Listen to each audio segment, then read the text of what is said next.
A golden apple killed 100,000 men, and the gods took 10 years to finish the job. The Greeks placed it around 1200 BC on the Aegean coast of what is now Turkey. Troy stood there, walled, wealthy, set above the one narrow strait every trading ship had to pass. It started, they said, at a wedding and with a guest list. You know the outline. You were taught it. What you were almost certainly never told is how little of it comes from Homer. The Iliad, the poem the whole story hangs on, covers about 7 weeks. 7 weeks out of 10 years. It has no wooden horse in it. It has no death of Achilles in it. It does not contain the fall of Troy. So where did the rest of the story come from? And what happened in the 9 years and 10 months, the most famous war poem ever written in Gips? Start at the wedding. A sea goddess named Thetis was marrying a mortal king, and every god was invited but one. Eris, goddess of discord, was the name left off. She rolled a golden apple across the feast floor and walked out, scratched into it for the fairest. 3 goddesses reached for it: Hera, Athena, Aphrodite. Zeus, king of the gods, would not judge his own family, so he sent the choice to a shepherd outside Troy, who was really a Trojan prince.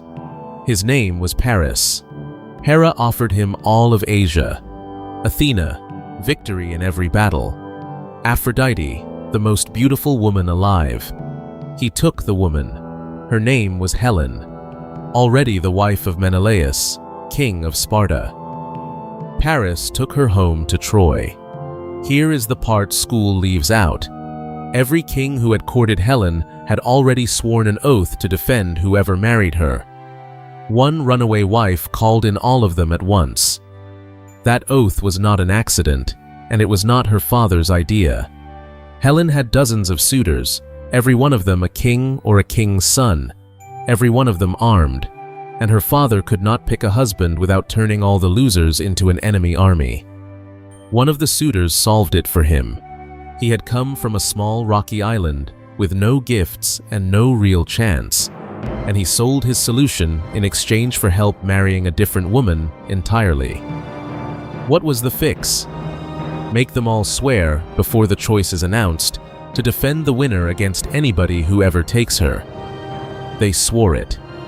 Pausanias, a Greek travel writer who toured the country more than 1,000 years afterwards and wrote down what he was shown, says they took that oath standing on the cut pieces of a sacrificed horse. Hold on to that man from the rocky island. He is not finished with this story. Menelaus's brother Agamemnon, king of Mycenae, took command. Homer counts the fleet at 1,186 ships. For 10 years that army camped beneath Troy's walls. How many men is that? Homer never adds it up, but he hands you the arithmetic in pieces. Achilles brings 50 ships, and Homer says each one carried 50 oarsmen. Agamemnon brings 100 ships on his own. Nestor, 90. Menelaus, 60. The man from the rocky island brings 12. Run the small contingents at 50 men and the big ones higher, and you are looking at something between 70,000 and 140,000 men living on one beach for a decade. That is the bill the apple is answerable for. And how do you feed 100,000 men on somebody else's coastline for 10 years? Hold that question. It is the answer to the 9 missing years. And they almost never sailed at all. The fleet gathered at Aulis, a channel port on the Greek mainland, and the wind died. It stayed dead. Homer keeps one image from those weeks. The Greeks are making an offering under a plane tree beside a spring when a blood-red snake slides out from beneath the altar, climbs the tree, and eats 8 sparrow chicks, and then their mother, 9 birds. And Calchas, the army's seer, reads it out in front of everyone. 9 years of fighting. Troy in the 10th. They were told the length of the war before a single ship moved. What Homer does not tell you is what they paid for the wind. Later, Greeks did. In a play by the Athenian playwright Euripides, staged around 405 BC, the seer names the price. Agamemnon's own daughter, Iphigenia, killed on an altar to Artemis, goddess of the hunt, because Agamemnon had shot a deer that belonged to her. And Agamemnon does not tell the girl. He writes home to his wife, Clytemnestra, saying their daughter is to be married to Achilles. Achilles is not told either. Iphigenia arrives at the army camp dressed for her wedding. Would you have boarded the ship after that? Her mother stayed behind in Mycenae with 10 years and nothing to do but think about it. 10 years is a long time to plan a reply. The landing itself has a body count of 1, and Homer keeps his name. Protesilaus jumped first, foremost of all the Greeks onto Trojan soil, and a Dardanian spear killed him where he landed. Homer adds the 2 details that make it land. He left a wife behind him tearing her cheeks, and a house he had only half built. 40 ships had followed him across. Later, storytellers gave him a prophecy that the first man ashore would be the first to die. But that prophecy is not in Homer.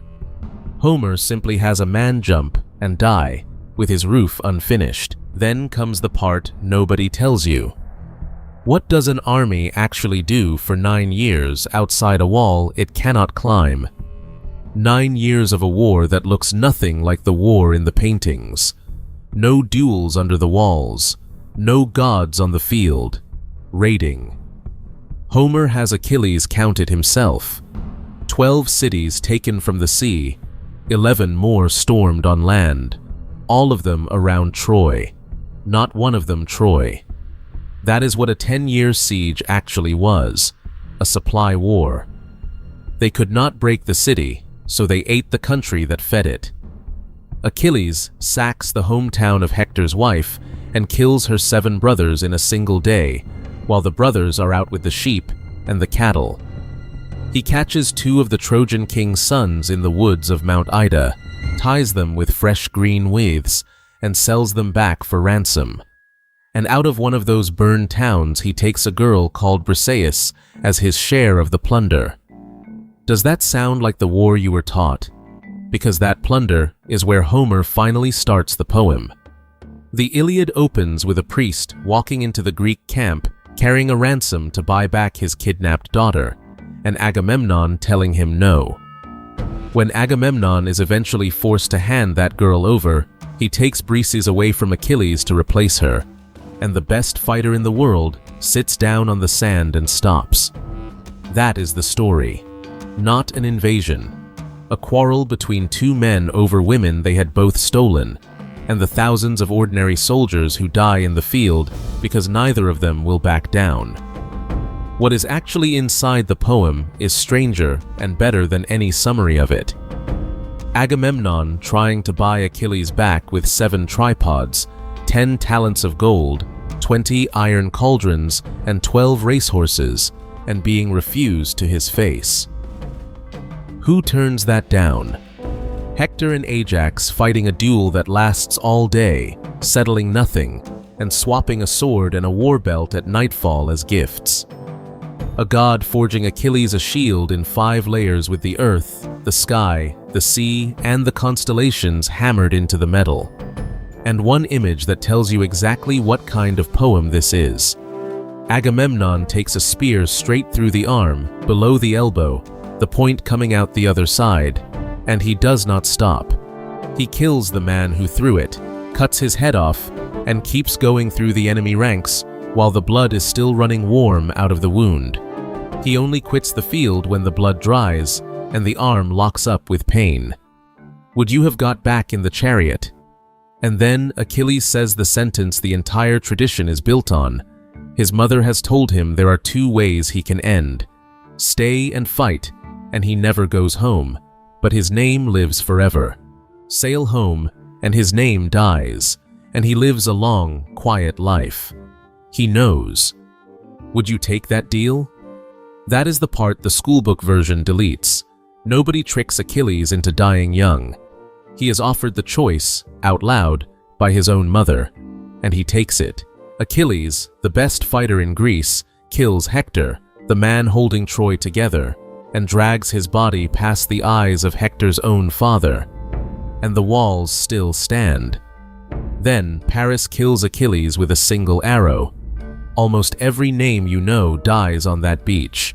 That arrow deserves a minute, because nearly everything you have heard about it arrived late. In the oldest surviving full account of Achilles' death, a Greek epic by Quintus of Smyrna, written roughly 1100 years after Homer, Paris is not even holding the bow. Apollo comes down wrapped in mist and shoots Achilles himself in the ankle.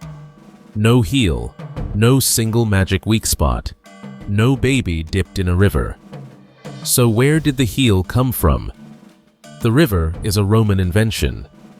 Thetis holding her son by one foot and dipping him in the Styx first appears in a Latin poem by Statius written around AD 95, roughly 900 years after Homer.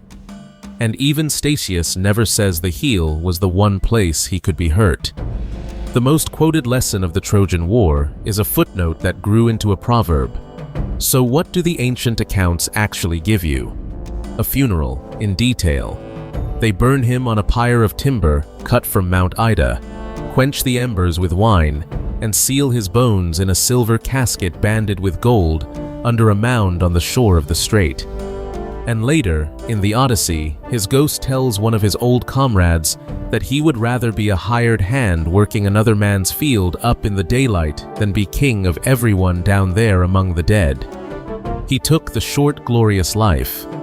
Given one chance to comment afterwards, he says it was a bad trade. So Hector is dead. Achilles is dead. 10 years gone, and the wall has not moved a stone. So how do you take a city 10 years of war could not? Not with courage, not with a duel. And whatever you were taught in school, not with a wooden horse. The horse is the last step, not the reason. Troy fell because of 3 specific things the Greeks had to go and get first, and the first of them was a bow, lying on an island, with the man his own army had dumped there 10 years earlier and left to rot. That list, the burglary nobody teaches, the night the city burned, and the layer of ash sitting in the ground in Turkey with the arrowheads still in the wall, that is part 2. It still ends with a golden apple.